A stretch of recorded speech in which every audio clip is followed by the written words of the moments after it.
प्रभु रामचंद्र भगवान की जय, हनुमान महाराज की जय, संत भगवान बाबा की जय, छत्रपति शिवाजी महाराज की जय। या ठिकाणी ज्ञानवंत गुणवंत सर्वांना प्रणाम।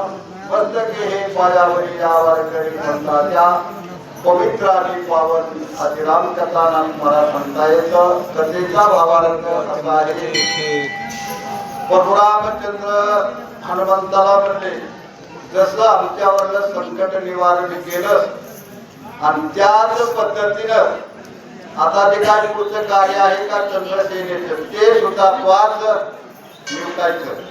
आतापर्यंत आलेले जे काय संकट आहेत का ते त्वाच निवारण केले।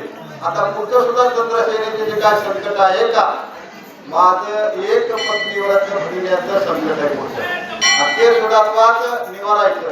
असं परशुरामचंद्र म्हणल्यानंतर हनुमंतानं उड्डाण केलं आणि चंद्रसेनेच्या महालामध्ये गेले आणि चंद्रसेनेला सांगू लागले, चंद्रसेने तुझ्यावर परशुरामचंद्र प्रसन्न झालेले आणि परशुरामचंद्र तुझ्या भेटीला येणार आहेत, असं चंद्रसेनेला हनुमंताला जाऊन निरोप दिलेला आहे। अशा प्रकारे नाथ महाराज रामकथा सांगतात। श्रीराम सर्वत्र सर्वज्ञ, श्रीराम त्रिलोक्याचे मान्य, त्याचे अतिता करिता सामान्य, सत्यदान महादोषा। श्रीराम प्रभू सर्वत्र सर्वांमध्ये आहेत, परशुरामचंद्र सर्वांना मान्य, रामाला सगळे मानतात, राम सगळ्यामध्ये आहेत। परशुरामचंद्र त्रिलोक्याचे अधिपती आहेत आणि त्यांचं आदित्य त्यांची सेवा ते काय सामान्य आहेत का असामान्य नाहीये, मग त्यांची सुद्धा सेवा त्यांची सुद्धा भक्ती ते जसे आहेत आणि त्या पद्धतीने झाली पाहिजे, त्याच्यामध्ये कुत्राही काही जमणार नाही, तर प्रसन्न होतील आणि कमी जास्त जर झालं तर ते निश्चित तुझ्यावर नाराज होतील। म्हणून करता त्यांच्या सेवेसाठी तुला सादर राहावं लागेल, असे हनुमंत चंद्रसेनेला जाऊन महालामध्ये सांगतात। ब्रह्मादिक पडे दृष्टी, तो येतसे तुझे भेटे, भाग्य तुझे न वदवे होते, धन्य सृष्टी तो एका, धन्य सृष्टी तो एक। हनुमंत चंद्रसेनेला म्हणतात, ब्रह्मादिकाच्या दृष्टीला ते राम पडत नाहीत, योगियाच्या ध्यानी ध्यानाला पडती, तो आम्हापाशी मागे पुढे। योग्याच्या ध्यानाला ब्रह्मादिकाच्या दृष्टीला सुद्धा तो राम पडत नाही आणि तो होऊन स्वतः तुझ्या घरी येत आहे। तुझं भाग्य असं एवढं मोठे, पोटानं उच्चार करण्यासारखं सुद्धा नाही, मला पोटानं उच्चार करणं सुद्धा कमी आहे। अशा प्रकारे तुझं भाग्य आहे आणि भाग्यानं सर्व काय भेटतं। मला भाग्य जर असेल तर सर्व काय भेटतं आणि करंटा जर असेल तर भेटत नाही। उपदोनी करंटा लेण्याने वाटा, रामकृष्ण पहिला जैजानी होय। बघा करंट असल्यानंतर काहीच भेटत नाही आणि भाग्य जर असलं तर सर्व काही भेटतं। म्हणून करता हनुमंत म्हणतात, तू भाग्यवान आहेस आणि तुझ्या घरी परशुरामचंद्र येत आहेत।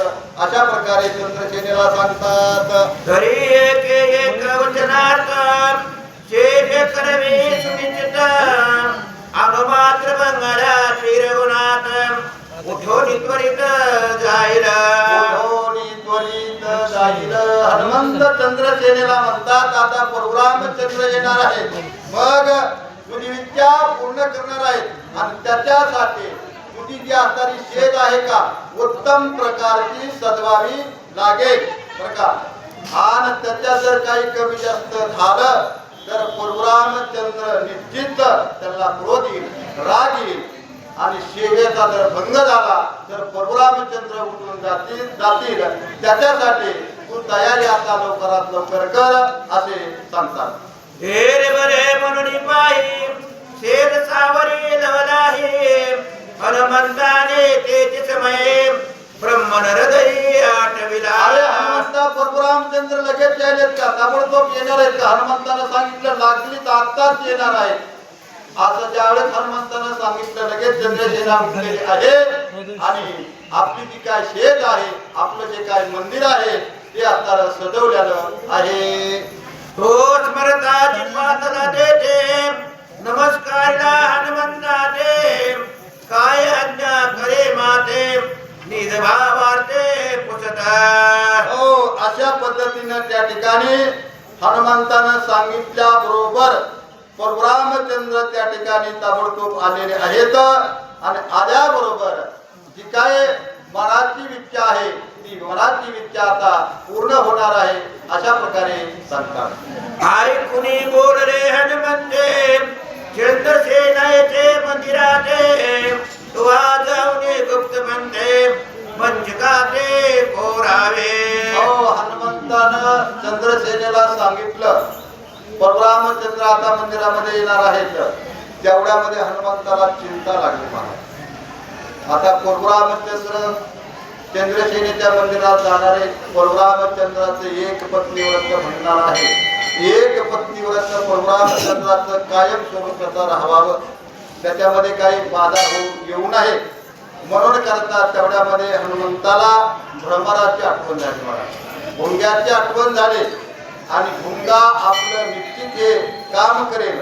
भुंग्याची आठवण झाल्याबरोबर तो भ्रमर तो भुंगा हनुमंताच्या समोर आला आणि हनुमंताला हात जोडून असणारे दर्शन घेतलं आणि माझ्या या पामराची काय म्हणून आठवण झाली, मला कशासाठी बोलवलं आणि ते आज्ञाचा विचार त्या ठिकाणी भ्रमर भुंगा हनुमंताला विचारू लागलेला आहे. घोषट करा मंचक वरी बैसता रघुकुळ टिळक पंगोनी जाए कायक तैसा देख करावा. हनुमंतानं भ्रमराला सांगितलं बघा, भ्रमरा हे भुंग्या तू आता लाकडं सगळे असणारे कोरून कोरून खलास करतो. मग चंद्रसेनेचा जो काय पलंग आहे तो पलंग सगळा कोरून पीठ करायचा. आतमध्ये वरचा जो भाग आहे तो व्यवस्थित फक्त ठेवायचा आणि आतमधला जो काय भाग आहे पूर्ण कोरून ठोस करून टाकायचा आणि परशुरामचंद्र येऊन त्या पलंगावर बसले. तो पलंग मोडला पाहिजे आणि अशा प्रकारचं कार्य तुला करावं लागेल असं हनुमंत त्या भ्रमराला आज्ञा देतात.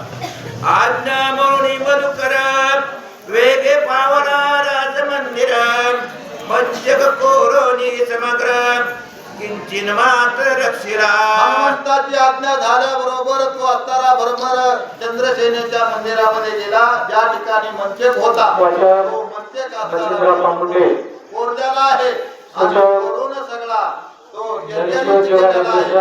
अशा प्रकारचं कार्य त्या भ्रमरानं